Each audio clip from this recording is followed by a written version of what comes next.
Bismillahirrahmanirrahim. Assalamualaikum warahmatullahi wabarakatuh. Perkenalkan, nama saya Muhammad Fauzan Taufik Nasruddin dari Fakultas Teknik dan Ilmu Komputer Universitas Indraprasta PGRI Jakarta dengan nomor AMPM 2020 43 50 1000. Pada kesempatan kali ini, saya akan menjelaskan tentang politik dalam Islam. Dalam politik dalam Islam, materi pembahasan yang akan saya berikan adalah pengertian politik Islam, tujuan politik Islam, prinsip politik Islam, serta kontribusi umat Islam dalam perpolitikan nasional. Untuk pembahasan pertama, pengertian politik Islam. Dalam bahasa Yunani atau Latin, disebut dengan politicus, yang artinya relating to citizen. Dalam bahasa Indonesia, mempunyai arti segala urusan dan tindakan mengenai pemerintahan, negara, atau terhadap negara lain.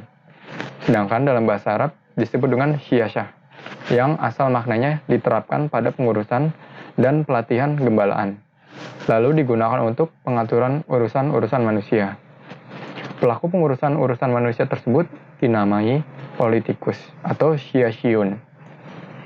Dalam realitas bahasa Arab, dikatakan bahwa ulil amri mengurusi yasusu rakyatnya, yaitu mengurusi urusan rakyat, mengaturnya, dan menjaganya. Jadi, pelaku politik kali ini yaitu pemimpin atau ulil amri. Dengan demikian, politik merupakan pemeliharaan, ria'ah, perbaikan, islah, pelurusan, takwim, pemberian arah petunjuk, irsyad, dan pendidikan ta'dib. Selain itu, uraian Al-Quran tentang politik secara sepintas dapat ditemukan pada ayat-ayat yang berakar kata hukum, yang berarti menghalangi atau melarang dalam rangka perbaikan. Dari akar kata yang sama, terbentuk kata hikmah, yang pada mulanya berarti kendali. Makna ini sejalan dengan asal makna kata sasa yasusu syai siyasyat, yang berarti mengemudi dan cara pengendalian. Yang kedua, tujuan politik Islam. Terdapat 3 poin pembahasan. Yang pertama, menegakkan agama, merealisasikan penghambaan kepada Allah Subhanahu wa taala, Tuhan semesta alam, yaitu seperti mengesahkan Allah Subhanahu wa taala, beriman kepadanya, kitab-kitabnya, rasul-rasulnya, dan hari akhirat, serta mentaati segala perintah dan larangannya.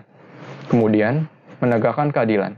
Maksudnya itu adalah untuk mewujudkan satu umat yang berdiri di atas kebaikan dan keadilan, yaitu umat yang mampu membenarkan yang benar dan mampu membatilkan yang batil, melindungi orang dari kezaliman, serta menegakkan keadilan di atas muka bumi. Kemudian yang terakhir itu memperbaiki keadaan manusia. Maksudnya, hukum Islam tidak terbatas mata-mata adanya kepemimpinan yang membawa kepada penyatuan orang Islam saja, tetapi ia bertanggung jawab dalam memperbaiki keadaan manusia dalam berbagai sektor. Contohnya itu dalam sektor ekonomi, kemasyarakatan, kebudayaan, pendidikan, pertahanan, dan sebagainya. Selanjutnya, prinsip politik Islam. Al-Quran sebagai sumber ajaran utama dan pertama agama Islam, mengandung ajaran tentang nilai-nilai dasar yang harus diaplikasikan dan diimplementasikan dalam pengembangan politik Islam. Nah, nilai-nilai dasar tersebut dapat dirinci sebagai berikut, yaitu keharusan mewujudkan persatuan dan kesatuan umat, kemestian bermusyawarah dalam menyelesaikan masalah-masalah ijtihadiyah, keharusan menunaikan amanat dan menetapkan hukum secara adil, kemestian mentaati Allah dan Rasulullah serta ulil amri, keniscayaan mendamaikan konflik antar kelompok dalam masyarakat Islam, kemestian mementingkan perdamaian daripada permusuhan, keharusan menepati janji, kemestian peredaran harta pada seluruh lapisan masyarakat, dan keharusan mengikuti prinsip-prinsip pelaksanaan hukum. Jadi, keharusan dan kemestian ini harus dijalani setiap umat muslim yang ada di Indonesia.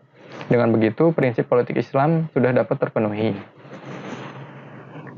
Pembahasan terakhir yaitu tentang kontribusi umat Islam dalam perpolitikan nasional. Bangsa Indonesia adalah bangsa yang majemuk dalam banyak segi kehidupan. Oleh karena itu, umat Islam harus kembali kepada syariah. Artinya, kita harus sungguh-sungguh berupaya untuk menerapkan kaidah-kaidah Quran dan sunnah dengan bertumpu pada pikiran dan akal sehat, serta dengan pertimbangan pokok dan kepentingan umum maslahah. Jadi kontribusi agama dalam kehidupan berpolitik dapat dilihat dalam Pancasila. Pancasila itu terdapat dalam 5 sila. Dan sila pertama itu ketuhanan yang Maha Esa, yang sejalan benar dengan prinsip tauhid, baik dalam level teks suci maupun pemahaman atas teks. Tidak ada antagonisme sejak bunyi wahyu hingga konsep teologisnya. Yaitu terdapat dalam Quran surat Al-Ikhlas ayat 1. Katakanlah, dialah Allah yang Maha Esa. Sila kedua, yaitu kemanusiaan yang adil dan beradab. Merupakan sumbangan Islam yang langsung dapat dilihat dalam konsep adil dan beradab. Kemudian sila ketiga, persatuan Indonesia. Hal ini tertera dalam Quran surat Al-Baqarah surat kedua ayat 213. Artinya, manusia itu adalah umat yang satu. Setelah timbul perselisihan, maka Allah mengutus para nabi sebagai pemberi peringatan dan Allah menurunkan bersama mereka kitab yang benar untuk memberi keputusan di antara manusia tentang perkara yang mereka perselisihkan. Kemudian sila keempat, kerakyatan yang dipimpin oleh hikmat, kebijaksanaan dalam permusyawaratan dan perwakilan. Kata kerakyatan, hikmat, permusyawaratan, dan perwakilan berasal dari bahasa Arab dan bersumber dari ajaran Islam. Sila kelima, yaitu keadilan sosial bagi seluruh rakyat Indonesia, yang menunjukkan hablum minanas, yang baik antar umat dalam hal keadilan. Pemahaman, penghayatan, dan pengalaman kaidah-kaidah agama secara benar akan membawa kemaslahatan bagi masyarakat, bangsa, dan negara, yaitu hapusnya keterbelakangan dan kemiskinan, serta terwujudnya kedamaian, kemakmuran, dan kesejahteraan. Jadi, bagi setiap masyarakat yang telah mengamalkan sila tersebut dalam bentuk Islami, tentunya telah berkontribusi dalam perpolitikan nasional, sehingga membuat politik nasional, yaitu politik Indonesia, menjadi lebih baik lagi. Semoga negara Indonesia bisa berkembang dan lebih baik lagi ke depannya. Demikian pemaparan yang bisa saya sampaikan. Kurang lebihnya mohon maaf. Terima kasih. Wassalamualaikum warahmatullahi wabarakatuh.